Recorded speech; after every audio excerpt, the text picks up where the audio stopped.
मैं सनी कुमार प्रजापति आज आप सभी स्टूडेंट्स को क्लास 10 की केमिस्ट्री का चैप्टर नंबर फर्स्ट पढ़ाएंगे और चैप्टर का नाम है रासायनिक अभिक्रियाएं एवं समीकरण। तो लेसन फर्स्ट है, ये पार्ट का नाम है रासायनिक अभिक्रियाएं एवं समीकरण। तो इसमें आ गया है पहले रासायनिक अभिक्रियाएं, यानी आप लोग पहले जानेंगे रासायनिक अभिक्रियाएं क्या है। तो इसके लिए आप लोग को हेडिंग लिखना होगा रासायनिक अभिक्रिया। तो लिखिए स्टूडेंट्स हेडिंग रासायनिक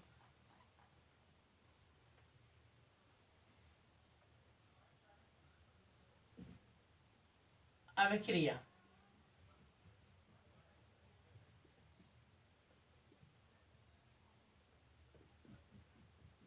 इसको इंग्लिश में कहते हैं केमिकल रिएक्शन।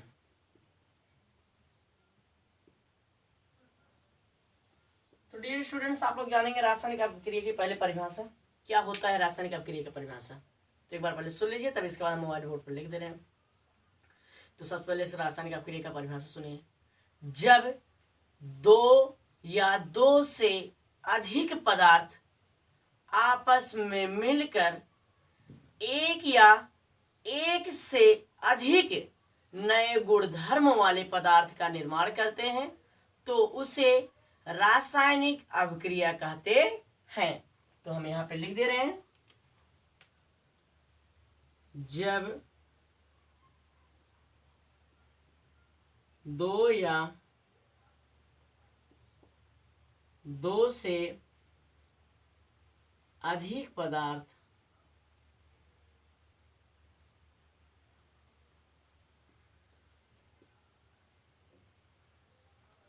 आपस में मिलकर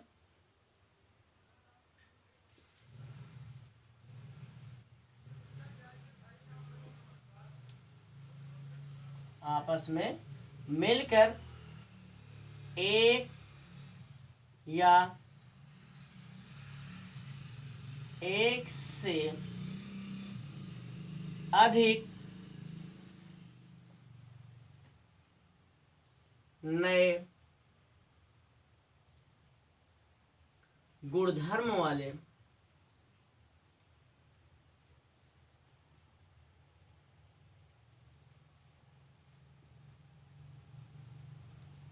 पदार्थ का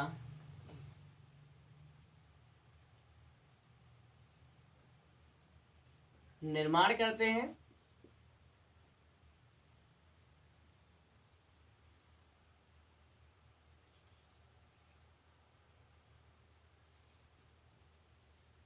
उसे रासायनिक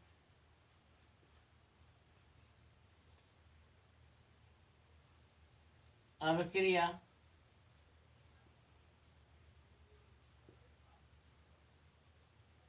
कहते हैं।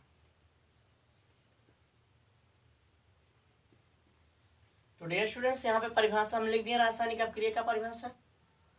यहाँ बताया गया आप लोग को, जब दो या दो से अधिक पदार्थ आपस में मिलकर एक या एक से अधिक नए गुणधर्म वाले पदार्थ का निर्माण करते हैं उसे रासायनिक अभिक्रिया कहते हैं। जैसे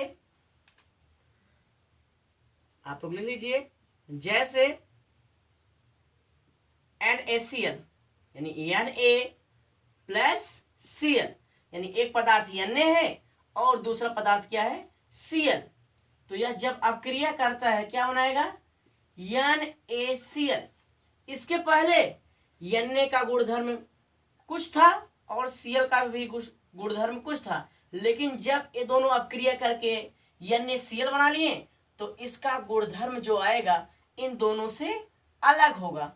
इसीलिए बताया गया कि जब दो या दो से अधिक पदार्थ आपस में मिलकर एक या एक से अधिक नए गुणधर्म वाले पदार्थ का निर्माण करते हैं तो उसे रासायनिक अभिक्रिया कहते हैं।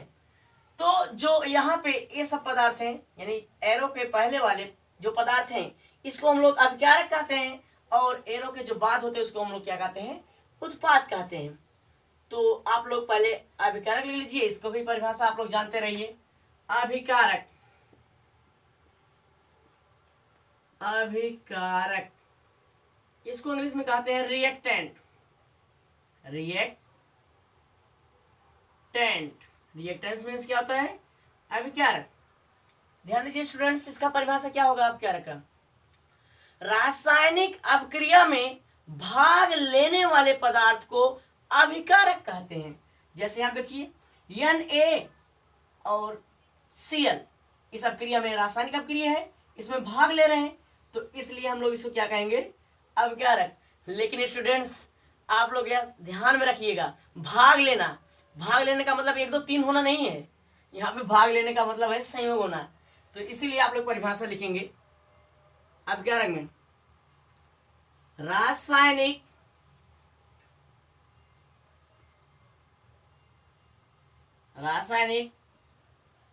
अभिक्रिया में भाग लेने वाले पदार्थ, भाग लेने वाले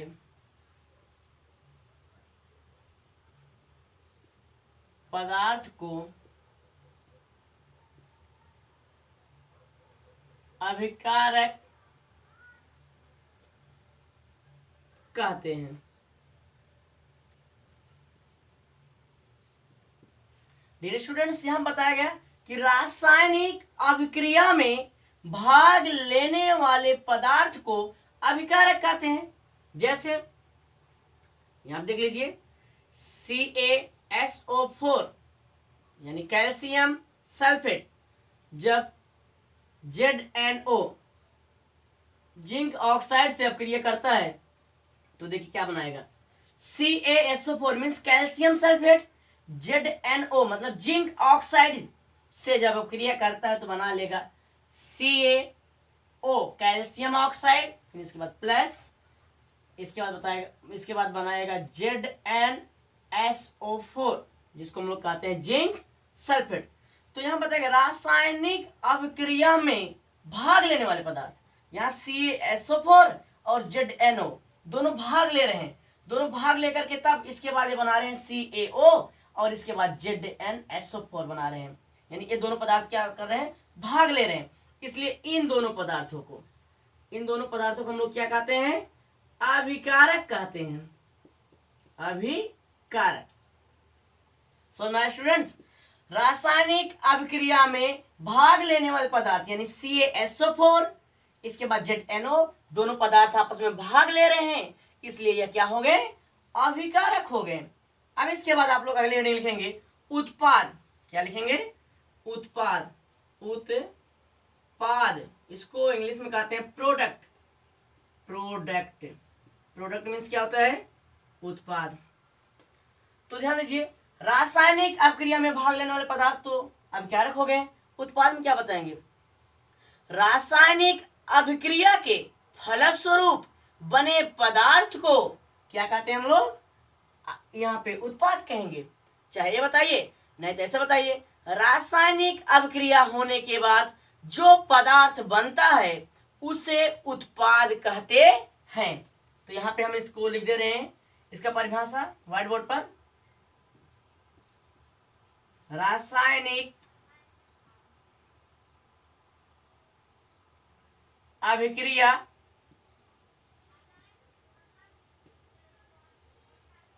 होने के बाद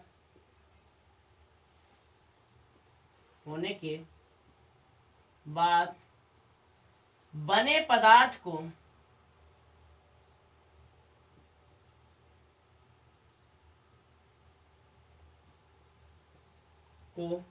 उत्पाद कहते हैं।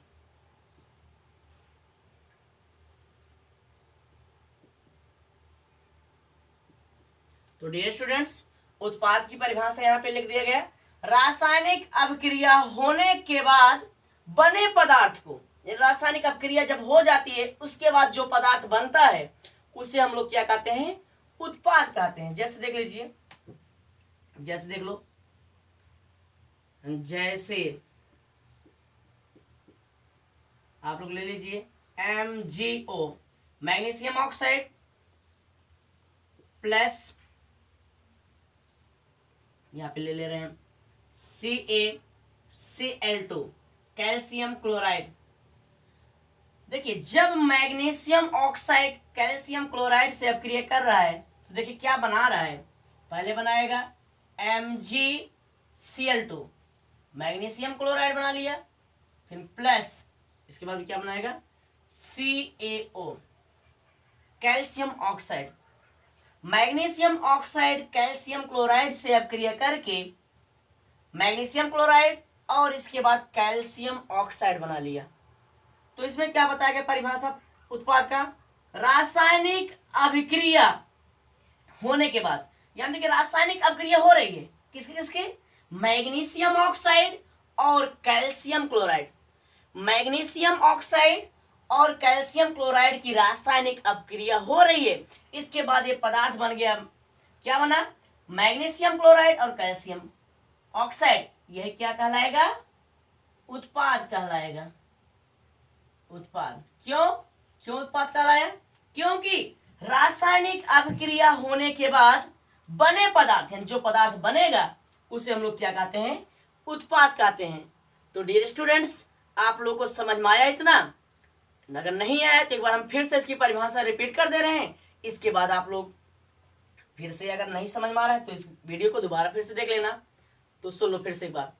आप लोग पहले बताया गया रासायनिक अपक्रिया, रासायनिक अपक्रिया में आप लोग बताया गया कि जब दो या दो से अधिक पदार्थ आपस में मिलकर एक या एक से अधिक नए गुणधर्म वाले पदार्थ का निर्माण करते हैं तो उसे रासायनिक अपक्रिया कहते हैं।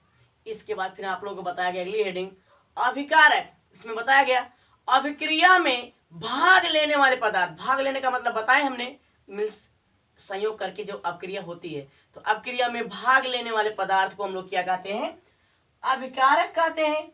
इसके बाद फिर बताया गया उत्पाद में रासायनिक अपक्रिया होने के बाद जो पदार्थ बनता है, यानी रासायनिक अपक्रिया होने के बाद बने पदार्थ को उत्पाद कहते हैं। ठीक है स्टूडेंट्स, लिख लीजिए आप लोग।